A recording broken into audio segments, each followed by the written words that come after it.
Assalamualaikum warahmatullahi wabarakatuh. Perkenalkan, nama saya Lia Puspitasari dari Prodi Akuntansi B dengan NIM C0C01838. Di sini saya akan menjelaskan tentang konsep dasar akuntansi pajak. Di sini terdapat definisi akuntansi pajak. Pengertian akuntansi pajak adalah akuntansi yang diterapkan dengan tujuan untuk menetapkan besarnya pajak terhutang. Yang kedua, fungsi akuntansi pajak adalah mengolah data kuantitatif yang akan digunakan untuk menyajikan laporan keuangan yang menguat perhitungan perpajakan. Yang ketiga, pengertian pajak adalah iuran rakyat kepada kas negara berdasarkan undang-undang yang dapat dipaksakan dengan tidak mendapat jasa timbal balik yang harus dapat ditunjukkan dan digunakan untuk membayar pengeluaran umum. Sini terdapat definisi pembukuan dan pencatatan. Pembukuan adalah suatu proses pencatatan yang dilakukan secara teratur untuk mengumpulkan data dan informasi keuangan yang meliputi harta, kewajiban modal, penghasilan dan biaya, serta jumlah harga perolehan dan penyerahan barang atau jasa yang ditutup dengan menyusun laporan keuangan berupa neraca dan laporan laba rugi untuk periode tahun pajak tersebut. Kedua, pencatatan, yaitu pengumpulan data yang dikumpulkan secara teratur tentang peredaran atau penerimaan bruto dan atau penghasilan bruto sebagai dasar untuk menghitung jumlah pajak yang terhutang, termasuk penghasilan yang bukan objek pajak dan atau yang dikenai pajak bersifat final. Tujuan.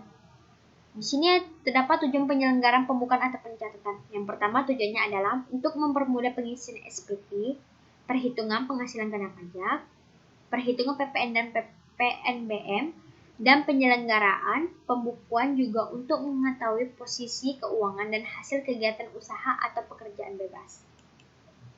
Sini terdapat dua pembagian hukum pajak, yaitu hukum pajak material.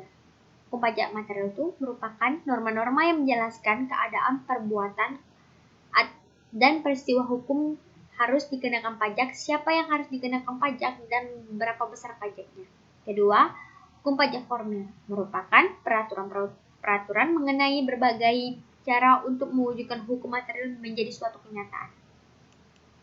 Ini jenis pajak terbagi dua juga, yaitu pajak langsung dan pajak tidak langsung, dan beberapa contohnya. Yaitu pajak langsung adalah pajak yang harus dipikul atau ditanggung sendiri oleh wajib pajak dan tidak dapat dilimpahkan atau dibebankan kepada orang lain atau pihak lain. Pajak harus menjadi beban wajib pajak yang bersangkutan.